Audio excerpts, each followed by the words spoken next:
आज हमारे साथ हैं देवेंद्र त्यागी जी। देवेंद्र त्यागी जी किडनी के पेशेंट हैं और पिछले 2 महीने से किडनी की दिक्कत से परेशान थे।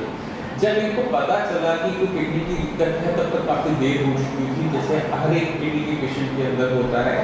इनको तब पता लगा जब इनके किडनी का लेवल 6.1 तक टच कर गया और किडनी स्टेज 5 में चली गई। किडनी फेलियर स्टेज 5 चल रही थी।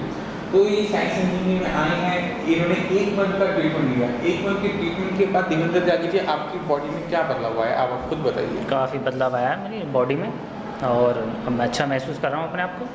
1 महीने पहले क्या आपके लेवल से किडनी के? काफ़ी परेशानियाँ थी मेरे को। क्या परेशानी महसूस करते थे? ब्लड की कमी होती थी और वीकनेस आती थी शरीर में, और भी काफ़ी दिक्कतें थी। यूरिन में प्रॉब्लम थी। यूरिन में क्या दिक्कत है? अब जलन होती है मेरे, तब भी जलन होती थी बट अब कम है, पहले ज़्यादा था। हाँ, तो क्रिएटिनिन के लेवल क्या थे?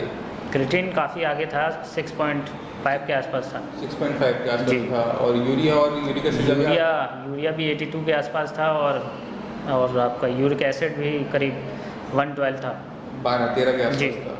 तो डॉक्टर्स के पास गए होंगे, तो डॉक्टर्स ने क्या बोला था आपके नेफ्रोलॉजिस्ट ने आपको? अरे उन्होंने ये कहा कि मुझे कि आपको आपकी दोनों ही किडनी काम नहीं कर रही हैं और आपको ट्रांसप्लांट ही कराना पड़ेगा। वो सीधा आपको ट्रांसप्लांट के लिए बोल दिया?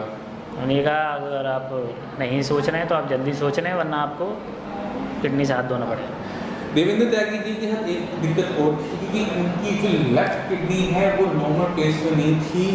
उनकी किडनी एक्टोपिक थी, यानी वो अपनी जगह से हटकर अम्बाइटस के नीचे, यानी आपकी नाभि के नीचे की तरफ पोजीशन पर लोकेटेड थी। तो ये एक नॉर्मल केस नहीं था, किडनी फेलियर था। ये ऐसा केस था जहाँ पर किडनी की लोकेशन भी ठीक नहीं थी और साथ में किडनी और लीवर के लेवल्स भी बढ़े हुए थे। तो 1 महीने का ट्रीटमेंट आपने साइंस इंजीनियरिंग से लिया है, तो क्या क्या बदलाव आपने देखे? जी, मेरा क्रिएटिनिन कम हो गया। अब क्या लेवल हो गया? अब क्रिएटिनिन का 0.9 है। 0.9 तो नॉर्मल लेवल होता है। जी, 1 मंथ के अंदर आप स्टेज 5 से स्टेज 1 की तरफ आप चलते? जी। और यूरिक एसिड का क्या लेवल्स हो गए? यूरिक एसिड भी मेरा जो 12 था अब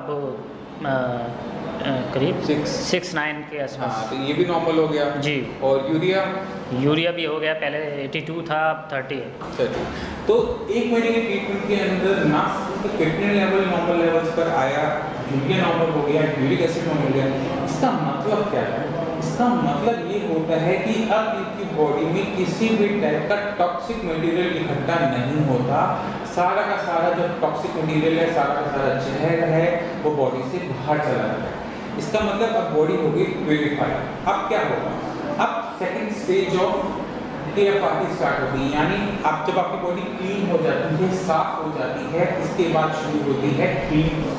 यानी अगर हम पेशेंट को यहाँ पर बनाए रखते हैं तो बॉडी में जो नुकसान हुआ है हाई ब्लड प्रेशर की वजह से या किसी और एलोपैथिक मेडिसिन की वजह से, तो अब किडनी उसे खुद को हील अप करना शुरू करती है।